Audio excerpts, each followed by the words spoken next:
네, 이번 주 토요일이 성탄절입니다. 원래는 오늘 오후 예배가 주일학교 성탄절 축하 예배로 드려야 되지만 또 요즘 코로나도 여러 가지 일들로 인해서 우리가 좀 오늘 드리지 못하고요. 지난주에 못했던 또 양육 수료식을 진행하게 됩니다. 뭐 요즘 사람들이 그런 얘기를 해요. 워낙 코로나가 심하다 보니까 성탄절 같지 않다. 뭐 분위기도 살지도 않고 계속 우리들은 다 확진자에만 초점이 맞추다 보니까 뭐 가정도 직장도 교회들마다 어려움을 겪고 있습니다. 또 제가 아는 안양에 있는 큰 교회 다니시는 목사님은 몇 달 동안 열심히 뮤지컬을 준비를 했대요. 근데 이제 어제부터 시작되는 게 이제 미접종한 사람까지 포함하면 299명까지인가 제한을 뒀기 때문에 예배를 드릴 수가 없는 거예요. 그래서 뮤지컬을 포기했다고 얘기하더라고요. 그래서 좀 많이 어려운 부분들이 있는데요. 여러분 오늘 이 본문의 말씀 1절부터 17절 2장 말씀을 읽었지만 좀 요엘서 전체를 좀 살펴봤으면 좋겠습니다. 여러분들에게는 이 성탄절의 의미가 무엇입니까? 그리고 나에게 어떤 의미로 다가옵니까? 그리고 여러분들이 성탄절을 어떻게 준비하고 있습니까? 우리가 좀 분주하고 또 여러 가지 불안하고 또 염려되는 것들이 많다 보니까 또 성탄절을 좀 준비하지 못하고 잊고 있는 부분들이 있는데 또 우리 말씀을 통해서 좀 깊이 좀 성찰하고 살펴봤으면 좋겠습니다. 사실 이 요엘서는 우리에게 익숙한 본문은 아니에요. 그리고 성탄절하고도 아무 연관이 없는 내용입니다. 그러나 우리가 이 말씀을 통해서 우리에게 주시는 저 교훈들을 좀 삼았으면 좋겠습니다. 자, 왜 요엘서가 낯서냐 하면 우리가 대개 선지서들을 보면 어떤 왕 때 어떤 선지자가 활동했다든지 역사적 배경들이 설명이 됐는데 요엘서는 전혀 그런 게 없습니다. 내용도 3장까지 짧지만 이 요엘이라는 선지자의 이름은 여호와는 하나님이시다라는 어떤 신앙 고백의 이름을 갖고 있는데 이 선지자의 이름 그리고 선지자의 아버지가 부두엘이다. 이거 외에는 전혀 근거가 없어요.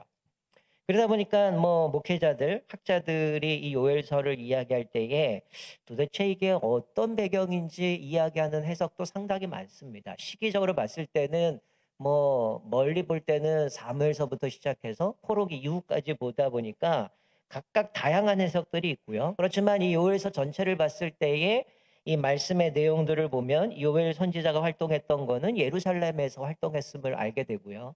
또 주변에 이제 다른 선지서들과 좀 비슷한 내용들이 좀 나오는 용어들을 봤을 때에 여러 선지자들의 영향을 받았겠다라는 생각은 합니다. 그러나 우리가 이 내용을 통해서 알 수 있는 거는 극히 뭐 작지만 우리가 이 말씀을 통해 좀 같이 살펴보는데 어쨌든 이 요엘서의 내용을 살펴보면 요엘 선지자가 활동했던 이 시대는 전대미문의 이 메뚜기 재앙으로 위기를 겪었던 그 배경이 깔려 있습니다. 그래서 1장에 보면 노인들도 그것들을 경험해 본 적이 없기 때문에 이들도 당황을 하고요. 그리고 이것들을 계속해서 후손들에게 전해주라고 얘기를 합니다.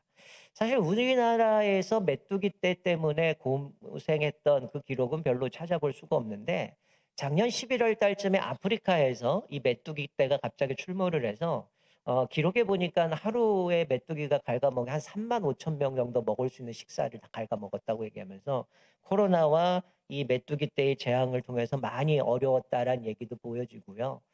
그런데 오늘 이 본문 말씀해 보면 1장 4절 한번 보시겠어요? 1장 4절에 보면 이 메뚜기가 출혈하는데 얼마나 그 땅을 황폐하게 만들었는가 이렇게 표현해요.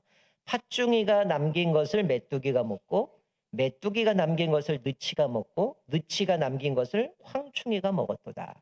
자, 요 네 가지는 보통 학자들은 일관된 의견들은 메뚜기를 다르게 표현했다 이렇게 표현하는데요. 어쨌든 팥중이가 먹은 건 메뚜기가 먹은 걸 느치가 먹은 걸 황충이가 먹었다. 즉 완전히 싹쓸이해 버린 거죠. 그냥 곡식이며 모든 것을 다 갉아먹었는데 이 요엘 선지자가 강조하고 있는 건 뭐냐면 이 메뚜기 재앙이 단순한 재앙이 아니라는 거예요. 그래서 2장 오늘 읽은 본문의 말씀은 하나님이 친히 움직이시는 하나님의 심판의 메시지가 이 안에 있음을 우리에게 말씀해 주고 있습니다. 자, 2장 11절 볼까요? 2장 11절 이렇게 얘기하죠. 여호와께서 그의 군대 앞에서 소리를 지르시고 그러니까 마치 여호와께서 진두지휘하시는 장면이죠.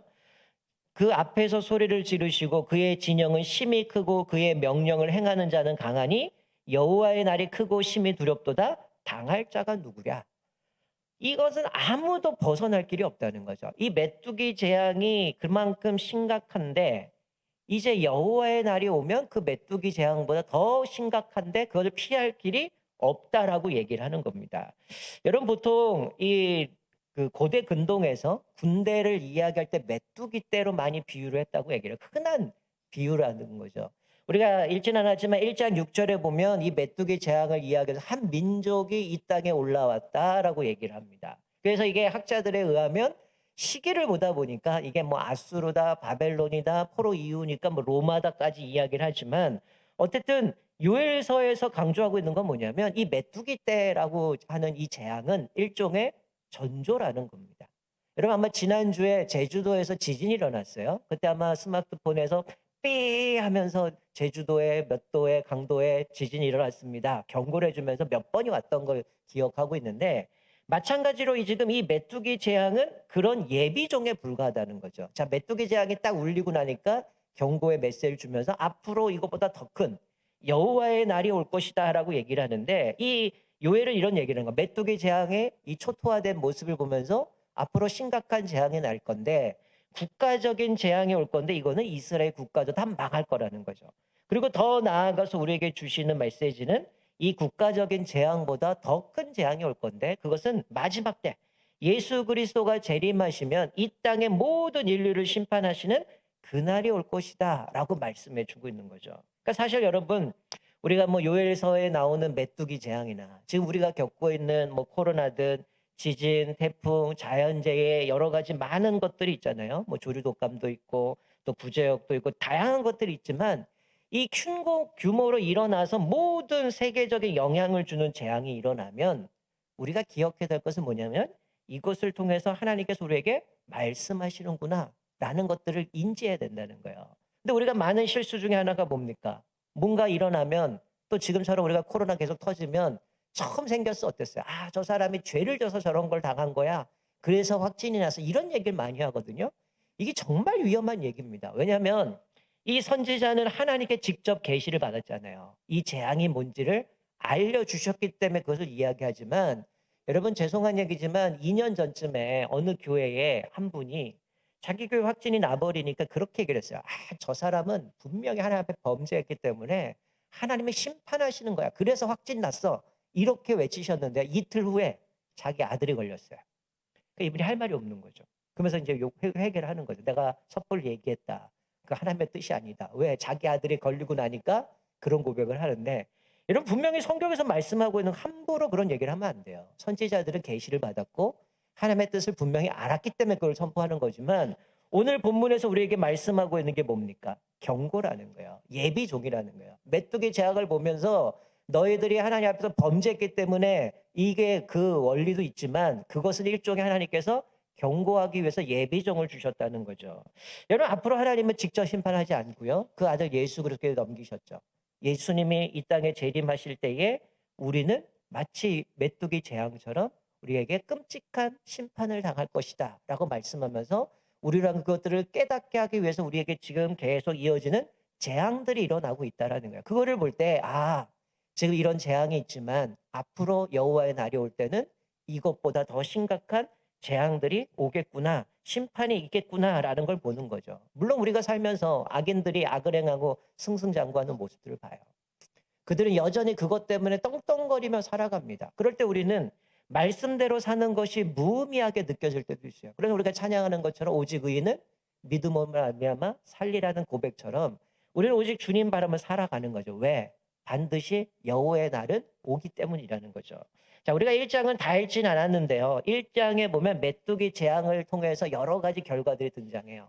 근데 우리가 특별히 주목해야 될 것은 두 가지가 있어요. 이 여호와의 재앙, 이 메뚜기 재앙을 통해 하나님의 심판이 오면 두 개가 사라진다는 겁니다. 다양한 게 나오지만 첫 번째, 자 1장 9절 한번 볼까요? 1장 9절 말씀에 보면 뭐가 사라지느냐? 참된 예배를 드릴 수 없다고 얘기를 합니다. 자 1장 9절에 보면 뭐가 끊어졌어요? 소제와 전제가 여호와의 전에 끊어졌도다. 여러분 소제와 전제가 무엇입니까? 제사장들이 매일 아침과 저녁으로 하나님 앞에 드리는 상번제입니다. 이게 모세의 율법을 통해 준 건데요. 소제라는 것은 밀가루를 통해서 하나님 앞에 곡식으로 제사를 드리는 거고요. 전제는 제단에다 포도주를 부어서 드리는 제사인데 지금 이 메뚜기 재앙을 통해서 모든 소산물을 다 초토화되고 잃어버리다 보니까 하나님 앞에 드릴 곡식이 없는 거예요. 포도가 열매가 없는 거죠. 그래서 참된 예배를 드릴 수 없는 상황이 되어진다는 거예요. 자, 또 하나 1장 12절을 끝부분에 보면 뭐라고 말씀합니까? 사람의 즐거움이 말랐다라고 얘기를 합니다. 희락이 사라지는 거죠. 가정의 희락이 사라지고 직장의 희락이 사라지고 교회와도 희락이 사라지고 사실은 우리 가정에 직장에 교회에 오더라도 우리가 모든 삶 가운데 기쁨이 있어야 되지만 그것이 사라지는 거죠. 여러분 희락이 사라지면 어떻습니까? 다툼과 분열과 싸움밖에 없다는 거예요. 여러분 지옥이 뭡니까? 지옥이라고 하는 건 영원한 기쁨이 없는 것 아니겠어요? 그런데 예배가 없고 희락이 없다? 그것이 지옥이지 않고 뭐겠습니까? 여러분 여기서 질병, 자연재해 또 우리 개인에게 일어나는 재난들 그리고 더 심각한 재난은 뭐라는 거예요? 예배를 드릴 수 없는 것, 기쁨을 사라져버리는 것 이것이 큰 재난이라는 거예요. 그러나 우리 안에 아무리 혹독한 사건, 사고, 문제, 연이어지는 고난들이 있을지라도 예배가 살아있으면 우리는 넉넉히 이기는 줄 믿습니다. 아무리 힘들어도 그 예배가 있다면 또 하나님이 우리에게 주시는 그 희락이 충만하면 우리는 어떤 어려움도 능히 이길 수 있다라는 거예요. 오늘 이 요엘 선지자가 강조하고 있는 게 뭐냐면 이 백성들에게 메뚜기 재앙을 봐라 경종이라는 거예요. 앞으로 여호와의 날이 오면 이거보다 더 심각하다는 거예요. 근데 우리가 이거를 피할 수 있는 유일한 방법이 뭐냐? 이 요엘 선지자는 회개만이 살 길이라고 얘기를 해요. 두 번을 얘기해요. 1장에 한 번, 2장에 한 번을 이야기하는데요. 메뚜기 재앙의 심각함을 이야기하고 1장 14절 15절 이렇게 말해요. 너희는 금시기를 정하고 성회를 소집하여 장로들과 이 땅의 모든 주민들을 너희 하나님 여호와의 성전으로 모으고 여호와께 부르짖을지어다. 슬프다 그날이요 여호와의 날이 가까웠나니 곧 멸망같이 전능자에게로부터 이르리로다. 14절 15절에 굵은 베옷을 입고 금식을 합니다. 이거는 뭐예요? 외적으로 회개하는 모습의 외적인 표시가 굵은 베옷을 입고 금식하는 거죠. 자, 2장에 와서는 여호와의 날이 얼마나 심각하냐 마치 군대와 같은 모습으로 묘사를 해요. 이 군대와 같은 모습으로 오게 되어진 데는 누가 견뎌낼 수 있겠느냐? 피할 사람이 없다는 거예요. 여기서 살 수 있는 유일한 비결은 회개하는 건데 12절에 보니까 2장 12절에 이렇게 말씀해요. 이제라도 금식하고 울며 애통하고 마음을 다하여 내게로 돌아오라 하셨나니. 자, 지금도 늦지 않았다는 거예요. 무슨 얘기입니까? 이들이 왜 이런 상황을 당합니까? 하나님을 버렸기 때문에.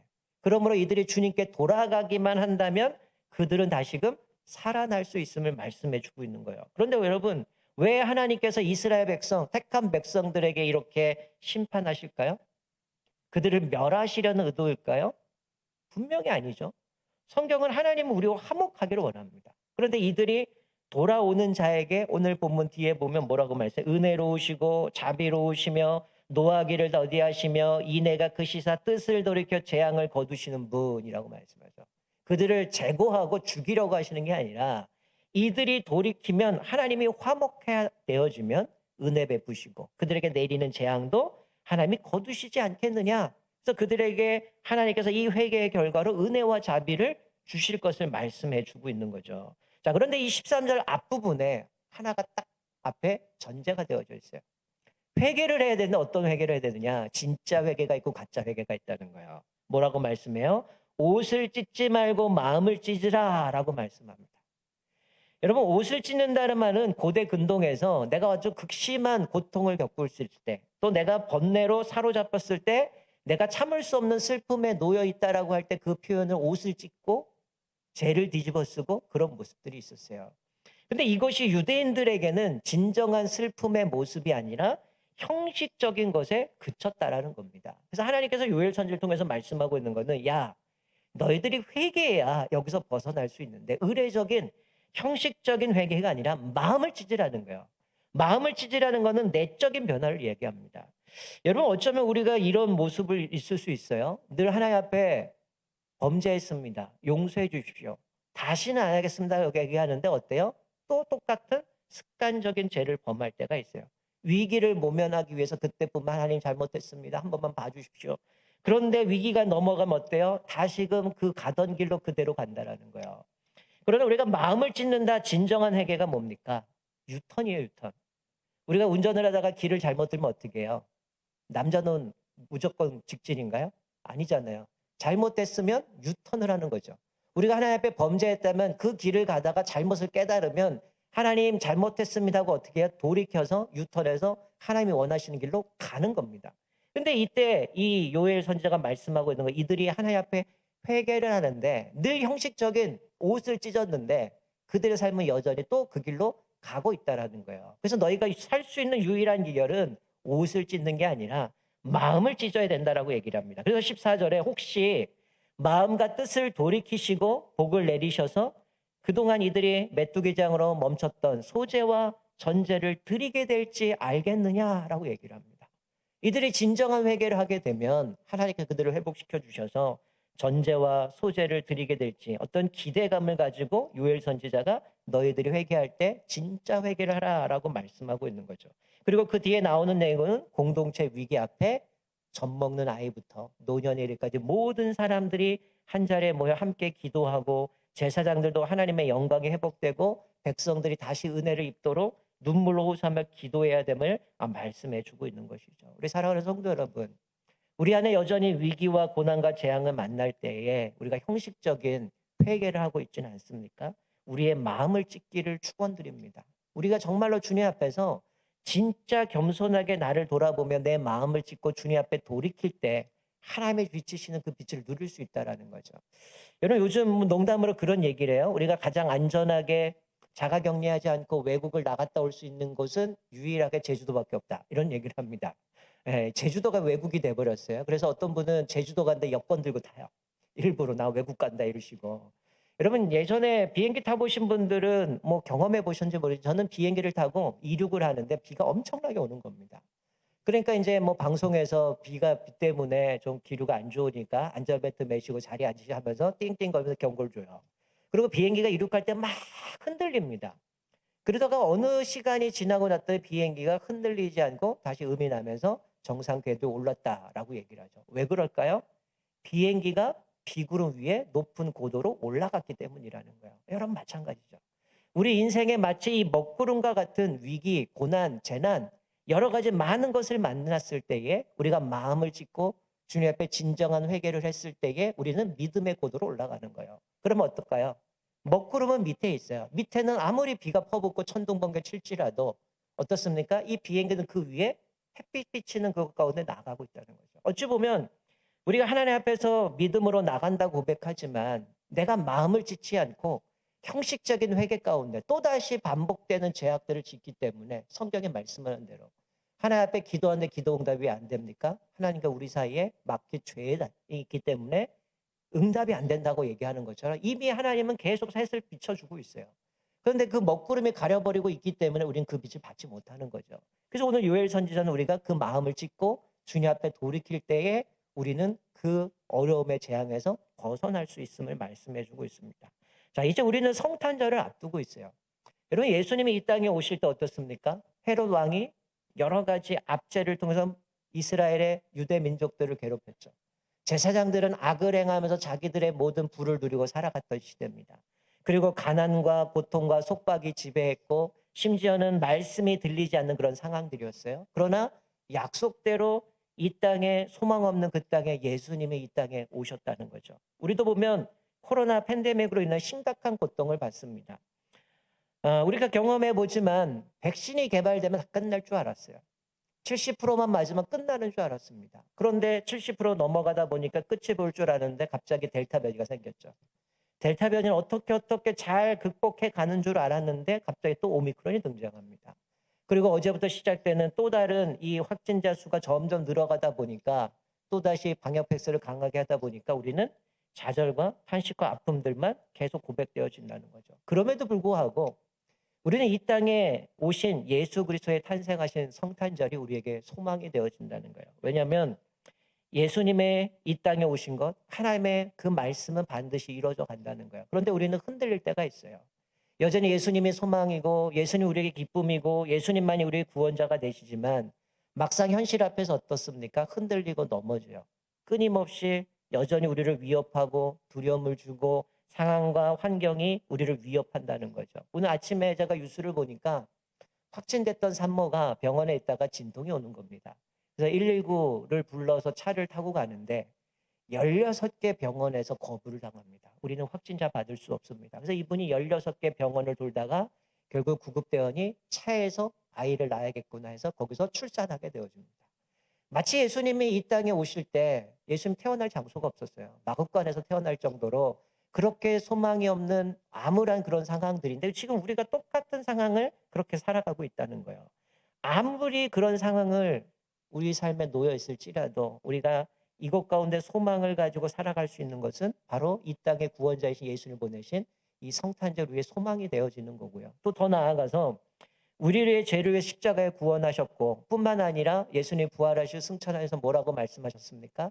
내가 다시 오리라 약속하셨습니다. 이 약속도 반드시 이루어질 것을 말하고 있는 거죠. 뿐만 아니라 우리가 지금 겪고 있는 아무리 힘들고 어려운 고난들, 자연재해들, 끊임없는 많은 어려움 속에서도 하나님의 이 약속이 이루어지기까지 기다리게 하시고 우리가 그 일을 넉넉히 이겨나갈 수 있도록 우리에게 또 하나의 힘을 주셨다는 거예요. 그게 무엇입니까?